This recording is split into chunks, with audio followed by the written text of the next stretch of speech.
Hi guys from the Hoover Dam in Nevada and Arizona. Welcome back to CLS Social Studies. Hey, it's CLS Social Studies. Hey guys, welcome back to CLS Social Studies. Today we're going to be talking about segment 2 of the Great Depression, and that's going to be President Herbert Hoover's response to the Great Depression.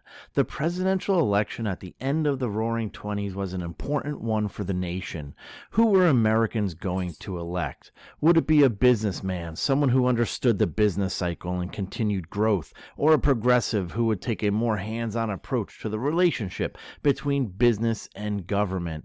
Well, that answer was quite simple: a businessman. In the election of 1928, Republicans put businessman and philanthropist Herbert Hoover against New York Democrat Al Smith, with Hoover gaining victory by a landslide, collecting nearly percent of the popular vote. President Hoover entered the presidency on the back of the longest and most successful economic growth in American history. Hoover, like most Americans, believed that he would continue economic growth by sticking with the laissez-faire approach that President Coolidge supported. Unfortunately for Hoover, prosperous times were only to last for 7 months into his presidency when the bottom fell out of the stock market and Black Tuesday shook the nation's economy, causing the worst depression in American history. All of President Hoover's presidential term would be embroiled within the Great Depression. So President Hoover had a plan to attack the Great Depression that in hindsight may not have been the best. Remember, Hoover believed in laissez-faire politics, which meant that the government was hands-off the businesses that fueled the economy. Hoover believed in the business cycle and that this was just a trough and that the economy would recover and the depression would work itself out over a period of time, as it has most of the other times in history. For this reason, Hoover believed that the government should not help with the business bailouts or citizen stimulus. However, Hoover supported the pull yourselves up by the bootstraps mentality, that if Americans wanted to improve their situation, they should do so through hard work and perseverance, and not with government aid. Many Americans and business owners blame the Depression on Hoover's lack of governmental assistance and rugged individualism. President Hoover did attempt, in some ways, to assist the United States through the Great Depression. Industrialists were forcing Hoover to get involved in recovery efforts, and Hoover signed the Hawley-Smoot Tariff.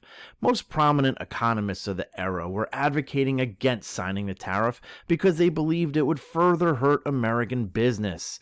Hoover believed that the tariff would protect American industry from overseas competition by raising the tariffs from 40 to 60%, and the largest tariff in American history was passed. The Hawley-Smoot Tariff had an outstanding negative effect on American business, and trading effectively came to a halt. In order to combat some effects of the Depression, in 1932, Hoover created the Reconstruction Finance Corporation, the RFC. Hoover believed that if the Treasury could get money to businesses, he could save jobs across the country. The government needed to find a way to get this money into the hands of businesses, banks, and state governments, and the RFC was created to do just that. How would the government fund such an effort? Well, they would sell billions of dollars of stocks and bonds to the Treasury, who would sell it to the American public. In 1932 alone, the RFC loaned over $1.5 billion to aid banks, businesses, and state and local governments, leaving out the people who needed it most: American citizens. While initially the RFC gained some successes, ultimately because of the tariffs and failing economy as a whole, no matter how much money the RFC gave out, it couldn't save America from depression. It was clear that Hoover did not understand the severity of the Great Depression. Now, the goal of this video is not to bash President Hoover and his failed attempts that did very little to help the nation. He did attempt some other ways besides the RFC to aid the American public. They just weren't very successful. One way Hoover attempted to save the economy was by his massive tax cuts to the wealthy. The president asked Congress to approve over $160 million in tax cuts to the wealthy, believing that the money that the wealthy would save by the tax cuts would trickle down to the average American, and America would spend its way out of the Depression. This theory is called trickle-down economics. Now, the theory of trickle-down economics on paper is solid. The wealthy receive tax cuts and the money trickles down to the average consumer. How does one even affect the other? The wealthy could use those tax cuts to do multiple things. One, they could use that money to spend more on small businesses that led to small business owners receiving more money. Two, wealthy business owners would create more jobs with the money saved, allowing them to hire more unemployed workers, allowing the newly employed to spend more money. How could such a theory fail? For one thing, the theory only works if the wealthy are willing to spend the money that they were saving from the tax cuts. If the wealthy don't spend the extra money, they just save it, and the wealth gap becomes even wider between the rich and the poor. President Hoover also attempted to put Americans to work in the public sector by building public works projects like building bridges and dams. Two of the largest efforts under Hoover's presidency was the building of the Golden Gate Bridge in San Francisco, California, and the Hoover Dam located on the border of Arizona and Nevada on the Colorado River. The Golden Gate Bridge started construction in 1933 and put an unknown amount of men to work, while the Hoover Dam started construction in 1931 and put approximately 21,000 men to work. So Americans were furious at the lack of governmental response to the Depression. Many citizens lost everything, including automobiles and homes. The poor had nowhere to go and nowhere to eat. Americans would build Hoovervilles on the outskirts of cities. These Hoovervilles were shanty towns or groups of cardboard shacks made with tin, pallets, and any spare building materials lying around as trash. Very rarely were there any windows made of glass or separate rooms for family members. The floors were dirt, and families who once had it all had nothing. Residents of Hoovervilles would use newspapers to keep warm at night, calling them Hoover blankets. And when pockets were turned inside out, you were sporting a Hoover flag. People would search through dumpsters to try and find food to eat. One quote I read was from an unnamed woman who said that she would, quote, take off my glasses when I cooked the meat so I didn't have to see the maggots crawling around in it, end quote. Americans were suffering at record numbers. Other Americans started to organize to protest and rally against the government.